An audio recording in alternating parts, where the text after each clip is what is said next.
مولاي صل وسلم دائما أبدا على حبيبك خير الخلق كلهم هو الحبيب الذي ترجى شفاعته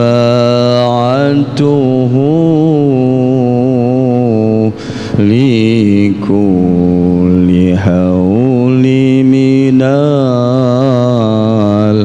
الأهوال مقتحمي يا ربي بالمصطفى بلغ مقاصدنا واغفر لنا ما مضى يا واسع الكرم لنا ولهم الفاتحة. أعوذ بالله من الشيطان الرجيم. بسم الله الرحمن الرحيم. الحمد لله رب العالمين الرحمن الرحيم مالك يوم الدين إياك نعبد وإياك نستعين اهدنا الصراط المستقيم صراط الذين أنعمت عليهم غير المغضوب عليهم ولا الضالين رب اغفر لي ولوالدي آمين يا رب العالمين. Assalamualaikum warahmatullahi wabarakatuh. Bismillah walhamdulillah wassalatu wassalamu ala rasulillah Sayyidina Muhammad ibn Abdillah wala hawla wala quwata illa billahil aliyil azim. Wa ba'du. Hadratal afadil, para jamaah salat subuh dan juga para mu'takifin mu'takifat Qiyamul Lail 10 hari atau 10 malam terakhir di bulan Ramadan, dan juga khususnya Bapak Kapolres Jombang Bapak Ardi Kurniawan bin Gusman Ranis yang telah ikut sholat berjamaah di Masjid Baitul Mukminin yang mulia ini. Mudah-mudahan kita semua senantiasa dijadikan oleh Allah orang-orang yang muttaqin. Dosa kita mudah-mudahan diampuni oleh Allah. Doa yang kita panjatkan diijabahi oleh Allah Subhanahu wa taala. Amin amin ya rabbal alamin. Hadirin jamaah rahimakumullah. Pagi ini merupakan pagi terakhir bulan Ramadan. Para ulama salafus sholihin itu ketika berada di akhir Ramadan mereka menangis. Mereka menangis karena apa? Akan ditinggalkan oleh bulan yang mulia. Mereka menangis akan berpisah dengan bulan yang penuh kehormatan dan juga maghfirah dari Allah Subhanahu wa taala. Ketika kulo kali panjenengan sedaya ini menyadari perpisahan itu memang menyakitkan, Mbak Bu. Nah, perpisahan ini ketika dikatakan tidak menyakitkan ketika kita diberikan kesempatan bisa bertemu kembali. Tapi kalau perpisahan tidak pernah bertemu kembali, ini sangat menyakitkan sekali. Kita telah diberikan Allah kesempatan selama 1 bulan penuh untuk beribadah dengan maksimal di bulan Ramadan. Ramadan bulan pilihan paling mulia dibandingkan bulan yang lain. Hadirnya saja itu penuh dengan kemerdekaan dari neraka Allah. Siapa yang bangga, bunga, bahagia hadirnya Ramadan, maka terbebas dari api neraka. Bahkan siapa yang menyiapkan diri beribadah di bulan Ramadan, bajunya dipakai yang terbaik, sedekahnya ditambah, dan juga lisannya tidak pernah lepas berzikir, bertasbih, bertahlil, bertahmid kepada Allah, mereka mengagungkan Ramadan, maka dijamin wafatnya ditakdirkan Allah husnul khatimah. Awalnya 10 hari pertama ini adalah maghfirah, ampunan dari Allah. Tengah-tengahnya kasih sayang dari Allah, rahmat Allah. 10 hari terakhir itqum minan nar, kemerdekaan atau terbebas dari api neraka. Ada kawan-kawan yang bertanya, para bapak, para ibu, loh, apakah di luar bulan Ramadan Allah tidak memberikan ampunan? Apakah di luar Ramadan Allah tidak memberikan rahmat atau kasih sayang? Apakah di luar Ramadan Allah tidak memerdekakan atau membebaskan dari api neraka kepada orang yang beribadah? Jawabannya, kapanpun selama orang mau meminta ampunan kepada Allah, maka akan diampuni. Siapapun yang meminta rahmat kasih sayang Allah akan dirahmati. Siapapun yang meminta kemerdekaan dari api neraka akan dibebaskan dari neraka. Cuma bedanya, ketaatan, kepatuhan di bulan Ramadan pasti diterima dan dilipat gandakan ibadahnya. Tapi di bulan yang lain tidak sama dengan Ramadan, tetap diampuni, tapi ampunan Allah lebih luas, lebih lebar, lebih banyak dibandingkan bulan selain Ramadan. Ibarat, Pak Bu, ada Toserba yang memberikan diskon murah-murahan, beli 1 dapat 10. Sedangkan di waktu bulan-bulan yang lainnya, seseorang membayar 1 potong baju dikasih 1. Logika orang sehat, orang cerdas, Pak Bu, ketika melihat iming-iming bonus 10 kali lipat membayar cuma 1, pasti orang-orang akan gembruduk hadir untuk menyerang, membeli, bahkan menghabiskan apa yang ia miliki, sesuka ia akan ia beli. Logika orang cerdas, orang sehat akalnya. Tetapi jikalau ada bonus yang melimpah ruah, ternyata orang itu diam saja, tengok-tengok, tidak memperhatikan, tidak merespon, tidak menanggapi, dia abai. Apa yang terjadi ketika diskon itu habis, barang pakaian itu habis diborong oleh orang lain, dia ternyata hanya melihat dan tidak menggunakan haknya mengambil bonus itu, maka pasti ketika barang itu habis dia akan menyesal. Lapo yo aku mangga tuku, tibae barangnya wis entek, mumpung murah. Ini Pak Bu logikanya. Ketika di akhir bulan Ramadan kok masih ada orang yang tidak pernah beribadah kepada Allah, poso no way, taraweh tidak sama sekali, tadarus tidak pernah membaca, mendengar pun enggan, dan ibadah-ibadah yang lainnya tidak dilakukan, maka ketika ditinggalkan Ramadan pasti dia akan menyesal. Makanya para bapak, para ibu rahimakumullah, dalam menyambut Idul Fitri ada berbagai macam perasaan. Perasaan yang pertama, orang itu merasa bahagia. Siapakah mereka orang yang bahagia? Mereka adalah orang-orang yang maksimal dalam melakukan ibadah Ramadan. Posone jangkep, tarawehnya maksimal, doanya disampaikan kepada Allah secara totalitas, tadarusnya khatam atau semampu dia, ia berusaha, qiyamul lailnya juga dilakukan. Maka orang ini sama seperti orang yang sedang studi, dikatakan lulus dan diwisuda oleh Allah Subhanahu wa taala. Makanya alangkah bahagianya orang semacam ini. Ketika terdengar takbir Allahu Akbar, Allahu Akbar, Allahu Akbar, inilah termasuk orang-orang yang mendapatkan kemenangan dari Allah Subhanahu wa taala. Ada orang itu yang biasa-biasa saja, Pak Bu, ketemu takbiran biasa-biasa saja, hari raya Idul Fitri biasa-biasa saja. Siapakah dia?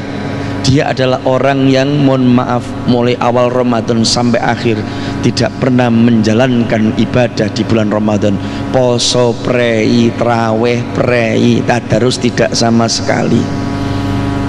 Sehingga ketika ketemu hari raya Idul Fitri, dia tidak merasa ada keistimewaan, dia biasa-biasa saja. Besok pagi sarapan itu biasa saja, soalnya nopo, selama bulan Ramadan bendino sarapan isuk Pak Bu. Selama bulan Ramadan ngopi rokokan terus, ngelak nggih minum, duit mak menungoni warung, sehingga ketika temu Idul Fitri, alah yes padha koyo dik wingi ngono. Sedangkan panjenengan, saya yakin orang-orang yang meraih kemenangan, orang-orang yang menemukan kebahagiaan di saat Idul Fitri, kita merasa bangga dan puas telah melakukan ibadah selama 30 hari secara maksimal. Ibarat kita mendapatkan reward, hadiah dari Allah Subhanahu wa ta'ala. Ada lagi orang yang menangis Pak Bu, Masya Allah. Orang-orang yang menangis, siapakah dia? Menangisnya bukan karena ia itu menyesali dosanya, tidak, tetapi mungkin di Idul Fitri dia tidak bisa bertemu dengan keluarganya, tidak mampu ketemu dengan orang tuanya. Apakah orang tuanya sudah meninggal dunia, ataukah orang tuanya itu berada di tempat yang jauh, sulit untuk dikunjungi karena ekonomi maupun karena sarana dan prasarana yang lain tidak mendukung. Mungkin tidak bisa bertemu dengan keluarga yang ia sayangi. Mungkin, mohon maaf, seorang ibu atau seorang ayah yang sudah terpisah dengan pasangan hidupnya karena takdir Allah atau karena alasan yang lainnya, maka dia sangat menangis para bapak, para ibu. Ya Allah, kabeh podo ngumpul keluargane, aku kok gak iso ngumpul, yo pasti ini merasa nangis. Atau mereka orang-orang yang miskin, ngapunten, tidak bisa membeli baju yang bagus, tidak bisa membeli makanan atau kue yang enak-enak, sehingga ia memandang mejanya itu masih kosong Pak Bu. Masya Allah, nangis. Seorang anak bertanya kepada ibu dan bapaknya, Bu, Pak, di manakah kue yang enak-enak Pak? Tetangga sana sini, kawan-kawan, di rumahnya, di mejanya ada kue yang enak-enak. Di manakah kue saya di meja ini kok enggak ada? Dia menanyakan lagi, Pak, Bu, di manakah baju baruku Pak, Bu? Kawan-kawan semua ini sudah membeli, dibelikan, ada yang 2 setel, 3 setel. Di mana bajuku Bu, Pak? Nah, melihat situasi semacam ini, itu dia menangis, orang tuanya menangis, dan kita pun pasti akan menangis melihat situasi ini Pak. Makanya Islam itu adalah agama ritual dan agama sosial. Agama ritual itu apa? Satu ajaran agama yang mengajak seseorang berbuat baik kepada Allah Subhanahu wa ta'ala. Secara vertikal dia disuruh baik melalui sholat, melalui takbiran, melalui ibadah-ibadah yang lail, qiyamul lail. Ibadah baik, ibadah itu untuk memperbaiki diri, berhubungan dengan Allah Subhanahu wa ta'ala. Ada juga ibadah sosial, yakni memperbaiki hubungan kepada sama manusia. Ramadan diawali dengan puasa, ini ritual Pak Bu. Ditutup dengan zakat. Zakat ini sosial, diberikan kepada orang-orang yang membutuhkan, fakir dan miskin. Lantas siapakah orang fakir ini? Orang fakir di dalam keterangan kitab At-Talhib karya Dr. Mustafa Al-Bigho ini diterangkan, orang fakir adalah al-fuqara'uhum alladzina la yaqdiruna ala syai'in yaqa'u mauqi'an min hajatihim. Mereka orang yang tidak mampu memenuhi kebutuhannya. Dicontohkan, kaman yahtaju ila asyratin fayaqdiru ala isnaini aw la yaqdiru ala syai'. Seseorang itu mungkin memiliki kebutuhan 10 kebutuhannya, tetapi ia mampu memenuhi cukup 2 saja. Berarti yang 8 tidak terpenuhi. Ini fakir. Atau tidak mampu sama sekali, ini fakir. Satu contoh misalnya, hitungan ekonomi keluarga, 1 bulan ia membutuhkan 2 juta. Dalam keluarga itu sementara ia cuma memiliki uang 200.000 atau 500.000, maka ini kategori orang-orang fakir. Atau dalam bahasa yang lainnya, dalam kitab Mabadi'ul Fiqhiyah, orang yang tidak memiliki pekerjaan tetap, serabutan, dan tidak mampu mencukupi kebutuhan hidup dan juga keluarganya, ini adalah fakir. Kemudian siapakah orang miskin itu? Hum alladzina la yaqdiruna ala ma yakfihim. Mereka orang yang tidak mampu mencukupi kebutuhan mereka. Kaman yahtaju asyratan fayatihi samaniyatun. Mereka orang yang memiliki kebutuhan sebanyak 10 tapi hanya mampu di cover sebanyak 8. Ibarat Pak Bu, orang miskin ini kebutuhannya dalam 1 bulan 2 juta, ia mampu mengcover cuma 1.500.000 atau 1.700.000, maka ini termasuk orang-orang miskin. Karena apa? Belum mampu memenuhi kebutuhannya secara maksimal atau lebih, tidak mampu. Dalam teori Mabadi'ul Fiqhiyah ini juga diterangkan, orang miskin itu orang yang memiliki profesi yang tetap, jelas, tetapi hasil profesinya tidak mampu untuk mengcover, memenuhi kebutuhan hidup diri dan juga keluarganya. Ini miskin. Apakah masih ada semacam ini? Masih banyak sekali Pak. Jenengan kalau melihat orang berprofesi, jangan dilihat seragamnya, jangan dilihat sepatunya atau tasnya, tetapi yang menentukan adalah penghasilannya masing-masing. Jangan dikira orang yang pakai baju yang bagus, sepatu yang licin, tasnya yang bagus, kemudian rambutnya tersisir rapi, mereka orang-orang yang mampu. Terkadang itu hanya penampilan karena tuntutan sebuah perusahaan atau institusi lembaga pendidikan atau yang lain, sementara penghasilannya tidak mampu untuk mengcover. Nah, orang semacam ini termasuk orang-orang yang miskin. Menurut pendapat Kiai Haji Arifin Khon dari Pondok Pesantren Mambaul Ma'arif Denanyar Al-Maghfurlah, beliau memberikan konsep untuk memberikan standarisasi seberapakah orang dikategorikan orang miskin itu. Beliau memberikan konsep di mana seseorang yang memiliki gaji atau penghasilan dalam 1 bulan itu di bawah UMR, upah minimum regional di satu daerah, maka ini termasuk orang-orang yang miskin, yakni orang yang layak mendapatkan zakat atau menerima zakat. Masing-masing daerah Pak Bu ini berbeda UMR-nya. Surabaya berbeda, Jakarta berbeda, Jombang nggak tahu berapa, mungkin 2.700.000 atau 2.800.000. Berarti merujuk pada pendapat Arifin Khon, siapapun orangnya dalam 1 bulan memiliki penghasilan kurang dari 2.700.000 berarti termasuk miskin dan berhak mendapatkan zakat fitrah ini. Ma'asyil hadirin rahimakumullah, Islam itu memperhatikan kehidupan ritual dan sosial. Makanya kita lihat beberapa ajaran yang lain. Satu contoh sholat Pak Bu, sholat itu diawali dengan takbir. Takbir itu ritual, diakhiri dengan salam. Salam itu adalah sosial. Salam itu unsur mendoakan keselamatan. Kita menoleh ke kanan dan kemudian dilanjutkan ke kiri, berarti mendoakan orang yang ada di sekeliling kita masing-masing. Ini merupakan sosial. Lantas siapakah orang-orang yang wajib kita keluarkan zakatnya? Zakat fitrah di sini, wa yuzakki an nafsihi wa amman talzamuhu nafaqatu minal muslimin. Orang-orang mengeluarkan zakat untuk dirinya sendiri dan juga orang yang berada di bawah tanggungan nafkahnya.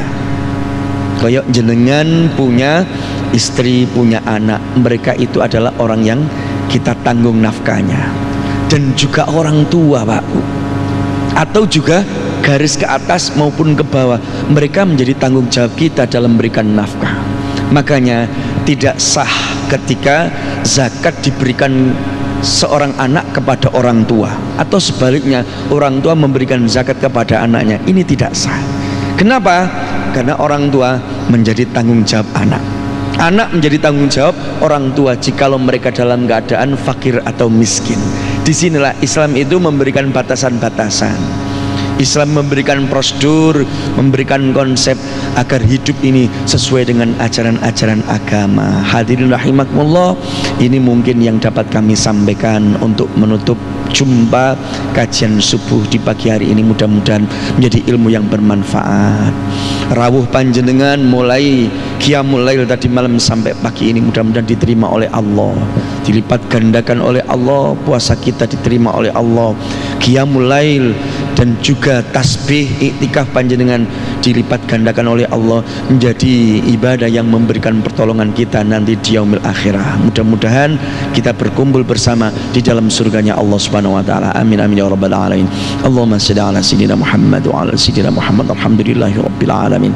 Allahumma taqabbal minna salatana. Ya Allah, terimalah ibadah salat kami. Wa siyamana, terimalah puasa kami ya Allah. Wa ta'abbudana, segala ibadah yang kami lakukan kepadamu ya Allah, terimalah semuanya. Wa tadarrusana, bacaan tadarus Al-Quran kami ya Allah.